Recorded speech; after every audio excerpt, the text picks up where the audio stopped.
Bormaysizmi klubga? Dam qachon olamiz bilan? Qachon olasiz? Gelikda, xudo xohlasa. Nollardan. Dam jentrada olinmaydi. Gelik olinadi, to'g'ri. Yosh bola deyman. Молодец, молодец. 1-yanvar O'rtoqlar O'zbekiston hammani yangi yil bilan tabriklaman. Internetda video ko'rib qoldim. Akalar, opalar, ukalar. Xullas bitta opamiz, короче, klubda o'tirgan, короче, o'ynayapti. Endi bitta akaxon pul beryapti dollarda. 4000 berdim, 5000 berdim, 10000 berdim, unisi menga qiziq emas. Opani klubda yurgan ham, addan ham unisi ham qiziq emas.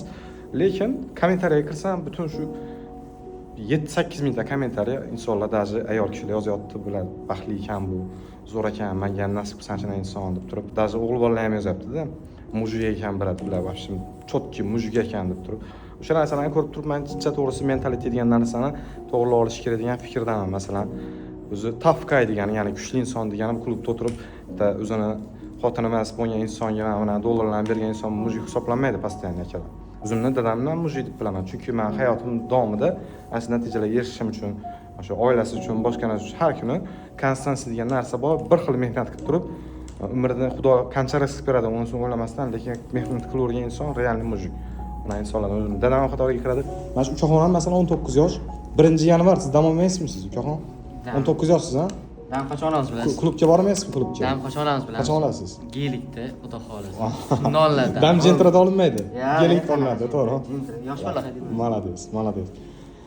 Xullas konsensiya bilan bosyapti. Bitta kino ko'rganman, nima ukajon? Короче, aytadi, kim tafkay deydi. Mana bu inson tafkay bu deydi. Keyin uni dadasi turadi, sen u inson tafkay emas. Sani realniy o'zing dadang tafkay, chunki 16-18 soat san uchun har kun mehnat qilyapti deydi. Kuchli inson degani konsensiya degan mana bizning shiorimiz bor-ku, mu'mini.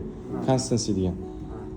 Bir xil narsani har kuni takrorlash, o'sha ustida mehnat qilish, o'sha narsa konsensiya, disiplina oladi bu narsa. O'sha insonlar realniy tafkay deb bilaman. O'shaning uchun siz ham ukaxon tafkay deb hisoblayman. Amerikada yurgan akalar, opalar, mana traktsiya yurgan insonlar bizga bemalol murojaat qilishlari mumkin. Bizga hozir hiring vaqti ketyapti. Sigelinglar bo'lsa, o'zlarimizda traklarimiz bor, to'g'rimi ukaxon? Kompaniya driverlar, owner operator, kompaniya ochib qo'ygan bo'lsangiz ham biz sizga dispetcherist qilib beramiz.